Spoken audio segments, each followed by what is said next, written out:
Mental toughness isn't something that you're born with. It is something that you build. Just like you build speed, endurance, and muscles is the same thing. In order to be able to emit that mental toughness, confidence, control, commitment, and focus are to be involved. How to implement this? Through your behavior. Your behaviors will impact your emotions will impact your thoughts, and vice versa to each. So you do the things when nobody is watching. Every time that you do these behaviors that you know will push you further, especially when it comes to discipline, that is the way that you build this powerful skill, this powerful attribute. Let me tell you about Rihanna. Rihanna was 14, a track and field prodigy, explosive, disciplined, one of those rare kids that you know has something very special. In practice, she was unstoppable. Her rhythm was flawless. Her times were elite. But on race day, when the competition got tougher, something in her tightened. You could see it in her eyes, the tension building before the gun even went off. It wasn't physical, it was emotional. Fear of failure, fear of humiliation, even fear of success was included. She would start overthinking, ruminating with the thought, what if I mess up? What if they're faster than me? And right before the biggest races, the ones that could actually push her career and elevate it, she'd self-sabotage. She'd lose focus, rush her start, misfire her timing. The body was ready, but the mind didn't trust itself, not yet. When we started working together, I had told her, you don't need a stronger body, you need a steadier mind. So we built that mind the same way that you build power, through the sacrificial and compensational behavioral. This method is one that I have reused and keep reusing on myself, on others, and everyone that comes that's new. Because mental toughness doesn't come through motivation. It's built through proof. It's built through discipline. It's built through doing things even when you don't want to. You're doing it only because you kept your promise to yourself, only because you're keeping your promise to yourself. And with every promise kept, her subconscious learned that I can rely on me, that I can do this, because I'm showing it to myself on a daily basis. Habit number 1, emotional control under pressure. Her first SCBG was simple, delaying gratification as always, doing the things first that she didn't want to do. This created a yield to reactivity. She was no longer giving up to reactivity. She was now being able to control it with her breath, breathing deeply to her diaphragm. That's deep diaphragmatic breathing, activating that parasympathetic nervous system, feeling calm, collected, and in the present, instead of that sympathetic fight or flight. Before every race, instead of fighting the nerves, she'd close her eyes and she'd breathe down to her stomach, expanding her stomach outwards, letting all the air in and then letting all the air out, and repeating to herself in her thoughts, run your lane, run your lane. That was the objective.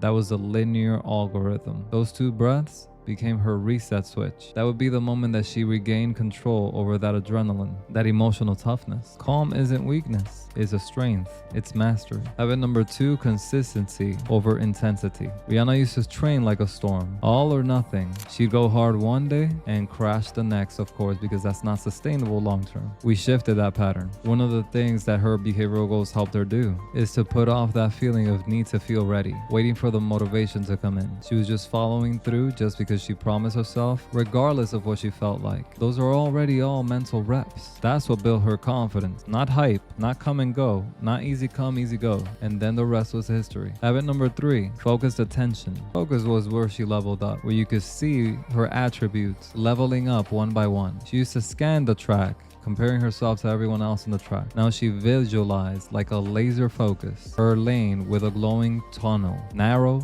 bright, silent. Everything, all the obstacles, all the distractions faded into the background. The only rhythm that existed was hers, no one else's. That's what it means to run your race, not the one the crowd's watching. This is how you lock in into the flow state, the one that discipline created. Habit number 4, productive recovery. Then we worked on recovery, because real toughness isn't about grinding 24/7. It's how to know how to reset without collapsing. On her SCBGs, she sacrificed that late night scrolling. She knew how to put a boundary on it and stop scrolling 1 hour before bed. That way we're not getting that blue light exposure, which dwindles melatonin, which impacts sleep, which impacts clear focus, clear energy, and hence sacrificing performance and flow. Active recovery consisted on journaling, planning, schedule, time management, stretching, and breathing before bed. Once her sleep stabilized and optimized, her Her mind stopped fighting the fatigue. Recovery became fuel instead of guilt. Habit number 5, delayed gratification. This was the hardest habit to overcome. She wanted to win every heat, every race. I told her, stop chasing the instant gratification, the instant reward.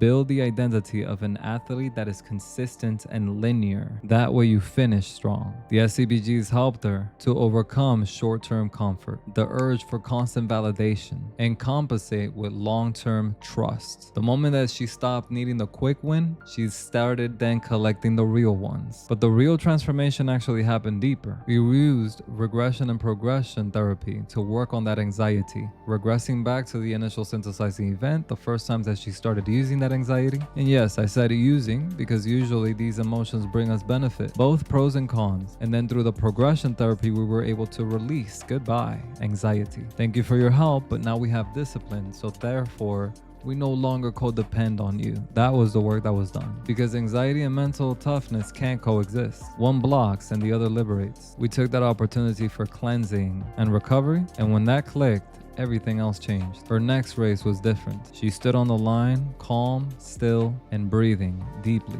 The gun fired. She didn't explode out of panic. She launched out of composure. Her rhythm was clean. Her strides were fluid. Her explosiveness was sharp but effortless, like power under perfect control. Once her sleep optimized and the SCBGs were on point, she found a new peace. Sharper focus, lighter mood, deeper joy. Anxiety no longer led the race. Discipline did. She wasn't running away from fear anymore. She was running through it. And that's when she became untouchable. That's what mental toughness really is. It's not pretending you're unbreakable. It's learning how to bend without having to snap. It's self-control that was earned through action, not imagination. Every time you keep a promise to yourself, every time you delay comfort, every time you regulate instead of impulsively reacting, you're building that same internal muscle. You're making those mental gains. Mental toughness isn't loud. It's quiet, it's focused. And once it's trained, it can activate for you forever. That's what we do with sports psychology, especially here at Revive Therapy. We train emotional systems that drive performance. Like Rihanna, you're welcome to turn that anxiety into fuel, into composure, into pressure and precision. Because the body already knows what to do. The mind just needs to stop getting in the way. I'm Jose de la Cruz. For more sports psychology, coaching, and therapy, tips and tricks, please like, comment, and subscribe. I will see you on the next video. Thank you for watching.